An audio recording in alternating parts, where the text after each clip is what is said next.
की से में यज्ञ जोशी। आइए बढ़ते हैं संवाददाता इमरान खान के साथ खबरों की ओर।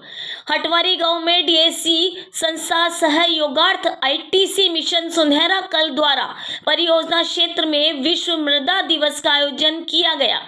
संस्था के कार्यकर्ता नरेश कुमार सेन ने बताया कि कार्यक्रम के मुख्य ऑर्गेनाइजेशन के एग्रीकल्चर एक्सपर्ट द्वारा कार्यों को विस्तार पूर्वक बताया।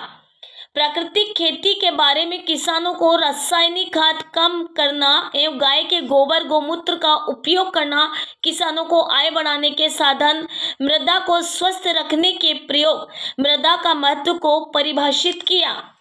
खेती के अलावा पशुपालन, मत्स्य पालन, बागवानी करने की सलाह सहायक कृषि अधिकारी द्वारा मिट्टी व मृदा में अंतर समझाए। मृदा के उपयोग, पोषक तत्व प्रबंधन की जानकारी, हरी खाद, गोबर खाद, वर्मी कंपोस्ट के प्रयोग की सलाह दी।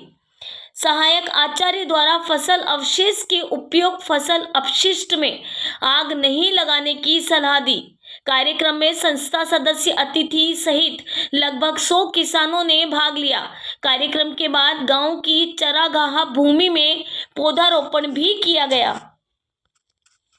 रहता है उसका, और 0 से 2 वर्ष के बीच में हमने उसको पोलियो की खुराक अगर पिला दी है तो उसको पोलियो नहीं होगा, और उसको पोलियो की खुराक नहीं पिलाई है तो क्या होता है, पोलियो हो जाता है। इसी प्रकार से फसलों में अगर पौधा कमजोर हो गया है तो हमें उत्पादन नहीं मिलता है। तो मृदा की संरचना को बनाए रखने के लिए हमें चाहे कार्बनिक पदार्थों का उपयोग करना पड़े, चाहे हम कंपोस्ट का यूज कर रहे हैं, वर्मी कंपोस्ट का कर रहे हैं, या विभिन्न प्रकार की जैसे हम रोग लगते हैं उस टाइम हम दवाइयों का प्रयोग करते हैं। तो दवाइयों का प्रयोग नहीं करके हमारे घर में ऐसे अनेक उत्पाद होते हैं, उनका उपयोग करके भी हम ये दवा जो पेस्टिसाइड जो दवाइयाँ होती हैं उनका प्रयोग नहीं करके भी हम कार्बनिक जो उत्पाद हैं हमारे घर में कुछ, जैसे कि गोबर तो उपलब्ध होता ही है, कम से कम हमारे घर में 1-2 गाय होती है, उनका गोबर हम उपयोग में ले सकते हैं। उसके साथ में जो आग होता है कैलोट्रेपिस,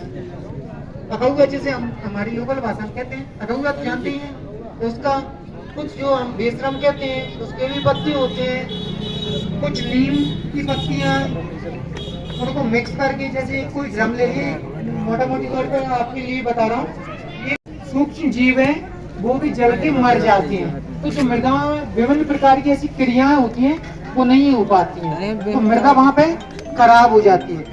विभिन्न प्रकार के हम खाद उर्वरक देते हैं, तो उर्वरक की मात्रा आप देखते हो, चाहे डीएपी, यूरिया या अन्य प्रकार के ऐसे उर्वरक है, चाहे एकल हो या जो भी है डबल वाले हो, हम देखते हैं कि यूरिया में 40% इसकी मात्रा है, तो बाकी का जो 54% हिस्सा बचा है वो कहाँ जाता है, मृदा में रहता है। तो मृदा को नुकसान पहुंचा रहा है वो, बढ़िया बनाओ आप अभी, तो मृदा के स्वास्थ्य को वहां से खराब करते हैं। विभिन्न प्रकार की ऐसी जो पेस्टिसाइड है, इंसेक्टिसाइड, पेस्टिसाइड की दवाइयां हम प्रयोग करते हैं, विभिन्न प्रकार के कीट पतंगों में, बीमारियों में हम प्रयोग में लाते हैं, वो भी क्या है, मृदा के लिए नुकसानदायक होते हैं। मृदा के साथ साथ में हम पौधों के ऊपर छिड़काव करते हैं।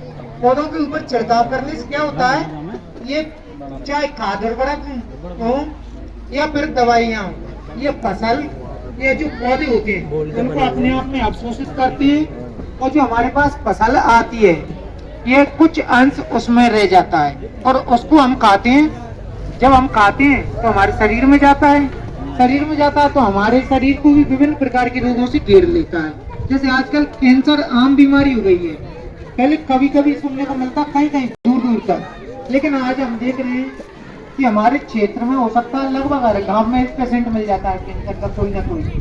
आज क्यों हो रहा है, क्योंकि जो बीमारियां कहाँ से फैल रही है, जो हम दवाइयों का अत्यधिक प्रयोग कर रहे हैं। प्रयोग तो करना चाहिए लेकिन हम क्या कर रहे हैं, अत्यधिक मात्रा में इनका प्रयोग कर रहे हैं। तो ये फसल के साथ साथ हमारे शरीर में भी आ रहा है। जब इतनी थोड़े से अंतराल पर हमारे शरीर में आकर जम रहा है तो आप सोचिए मृदा के साथ हम कितना गलत व्यवहार कर रहे हैं, क्योंकि मृदा के ऊपर हम डायरेक्टली इसका प्रभाव छोड़ रहे हैं। तो मृदा का स्वास्थ्य तो खराब होगा ही।